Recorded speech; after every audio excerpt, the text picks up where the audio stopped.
Hello friends, welcome in the perfect physio tutorial YouTube channel. मैं भुवनेश्वर और आपके लिए लेकर आया हूँ फॉरेंसिक मेडिसिन का एक new topic, death and its types. पहले हम डिस्कस करेंगे डेथ क्या होती है, देन उसके टाइप्स कौन कौन से टाइप्स होते हैं डेथ के। सबसे पहले थैनेटोलॉजी। थैनेटोलॉजी मीन्स होता है, थैनाटॉस मीन्स होता है डेथ और लॉजी मीन्स होता है स्पीकिंग और study. Means study of death is called thanatology. ये मेडिकल साइंस की एक ब्रांच होती है। अगर हम देखें तो डेथ क्या होती है। Death is the permanent disappearance of all evidence of life at any time after life. Means इसमें क्या होता है कि जो लाइफ के जितने भी एविडेंस होते हैं वो सब डिसअपियर हो जाते हैं परमानेंटली। तो ये आपका डेथ होता है। डेथ के टाइप्स की अगर बात करें तो डेथ जो है टू टाइप्स के होते हैं, सोमेटिक डेथ और सिस्टमिक डेथ और क्लिनिकल डेथ। और सेकंड है मालिकुलर डेथ और सेलुलर डेथ। अब सोमेटिक डेथ क्या होती है, it is complete and irreversible stoppage of circulation. इसमें क्या होता है, सर्कुलेशन इरिवर्सिबल और कंप्लीट स्टॉप हो जाता है इस टाइप के डेथ में। रेस्पिरेशन एंड ब्रेन फंक्शन ये भी लगभग स्टॉप ही हो जाता है। Movement of death. डेथ सबसे पहले, death is not an event, it's a process. Death एक इवेंट नहीं है, एक प्रोसेस है। सबसे पहले clinical death, then brain death. Brain death में क्या होता है, लैक ऑफ ऑक्सीजन की वजह से ब्रेन डेथ हो जाती है। Then biological death, then cellular death. सबसे पहले brain death and its type. अगर हम ब्रेन डेथ की बात करें तो इसमें कंप्लीट ब्रेन डेड हो जाता है। ये और इसके थ्री टाइप्स होते हैं। कार्डिकल डेथ मीन्स जो ब्रेन का कार्डिकल पार्ट होता है, अगर वो डेथ होता है तो इसे हम कार्डिकल डेथ बोलते हैं। ब्रेन स्टेम डेथ होता है, ब्रेन स्टेम वाला पार्ट, तो इसे ब्रेन स्टेम डेथ बोलते हैं। अगर पूरा होल ब्रेन का डेथ हो रहा है तो होल ब्रेन डेथ बोलते हैं। अगर हम various criteria for determining brain death को देखें तो फिलाडेल्फिया प्रोटोकॉल है, 1969 में डेवलप किया गया था, उससे पता कर सकते हैं। मिनेस्टोस माइनस माइन माइनेस्टोसा क्राइटेरिया है 1971 में। हार्वर्ड क्राइटेरिया है, तो इससे हम पता कर सकते हैं।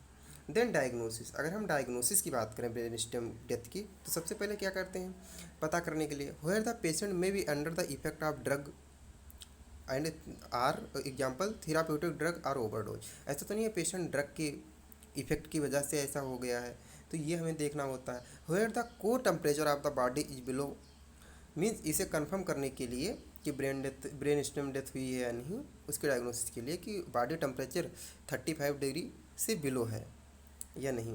Where the patient is suffering from severe endocrine और metabolic disturbance which may lead to severe but reversible coma.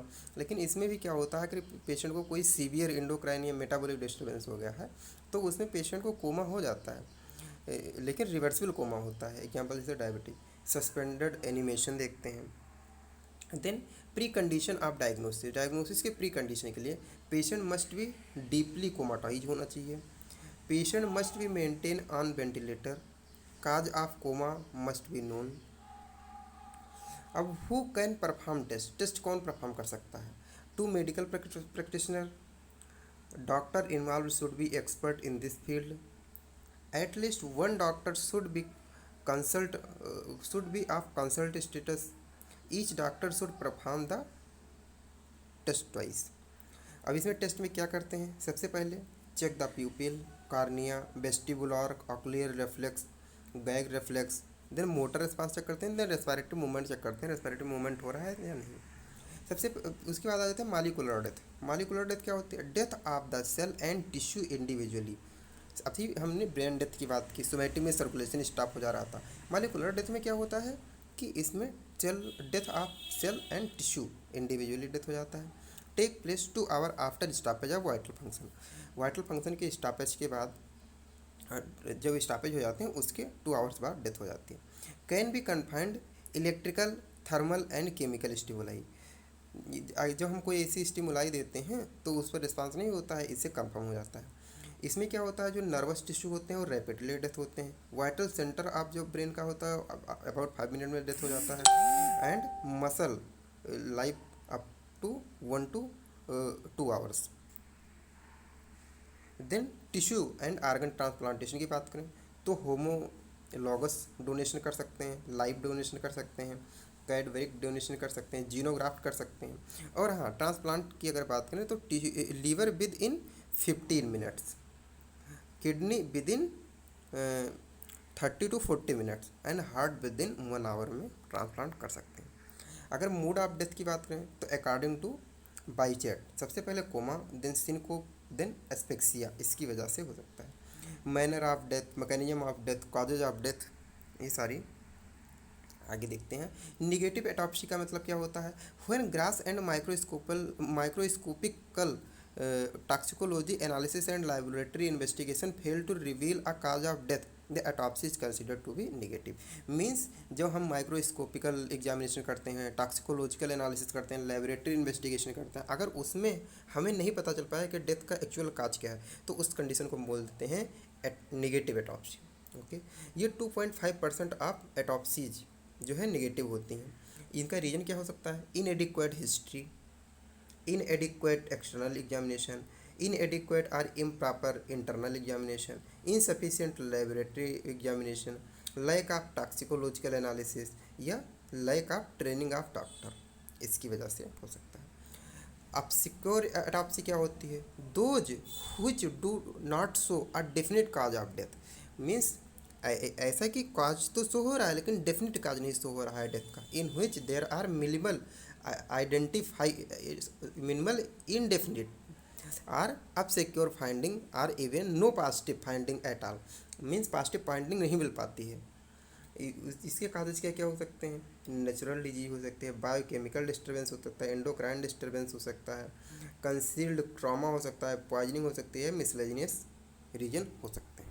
तो इस ये क्या है? Obscure autopsy. Then sudden death, sudden death क्या होती है? सडन डेथ में death is said to be sudden और unexpected when a person not known to have been suffering from any dangerous disease. कभी कभी ऐसा होता है पेशेंट किसी डेंजरस डिजीज से सफरिंग भी नहीं करना है, फिर भी पेशेंट की नॉर्मल डेथ हो जा रही है। या इंजरी या poisoning is found death or dies within 24 hour after onset of terminal illness, means या मान लीजिए किसी को इंजरी हो गया, इलनेस हो गया, पॉइजनिंग हुआ है, उसकी वजह से 24 आवर में डेथ हो जाती है। उसके रीजन क्या हो सकते हैं? उसके रीजन ये हो सकते हैं, अगर मान लीजिए किसी को इंजरी हुई, पॉइजनिंग हुई या जो भी डेंजरस कंडीशन डेवलप हुई है, वो जाके आपके कार्डियोवैस्कुलर सिस्टम को अफेक्ट करेंगे, रिस्पायरेटरी सिस्टम को अफेक्ट करेंगे, सेंट्रल नर्वस सिस्टम को अफेक्ट करेंगे। जब ये सारे सिस्टम डाई होने लगेंगे तो आपकी ऑटोमेटिकली सडन डेथ हो जाती है। Okay, this is all about death and its type.